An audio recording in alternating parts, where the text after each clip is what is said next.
Hi friends, welcome to Renna சமையல்.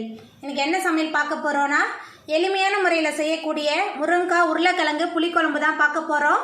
அப்பளம் வடவத்தோடு தொட்டு சாப்பிட்றதுக்கு ரொம்ப சுவையாக இருக்கும். எளிமையான முறையில் செய்யக்கூடிய இந்த புளிக்குழம்பை ரொம்ப சுவையாக எப்படி செய்கிறதுன்னு வாங்க பார்த்துடலாம்.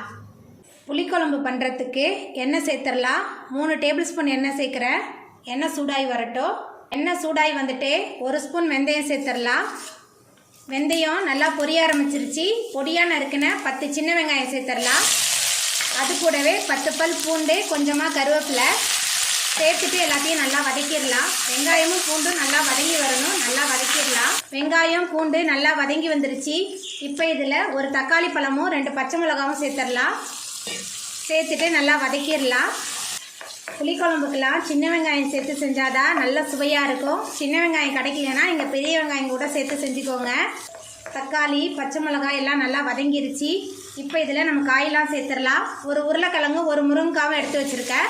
இந்த எண்ணெயிலேயே முருங்கைக்காய், உருளைக்கிழங்கு ரெண்டையும் நல்லா வதக்கிடலாம்.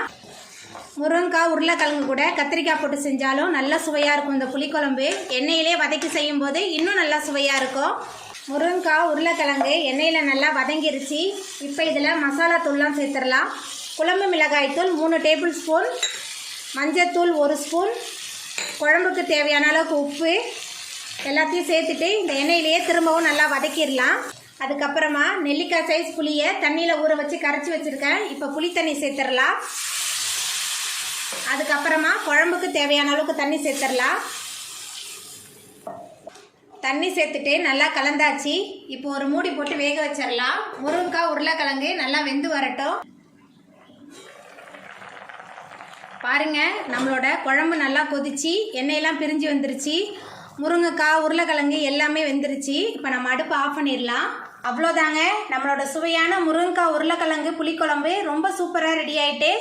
எளிமையான முறையில் செய்யக்கூடிய இந்த உருளைக்கிழங்கு முருங்கைக்காய் புளிக்குழம்பை நீங்களும் உங்கள் வீட்டில் செஞ்சு பாருங்கள்.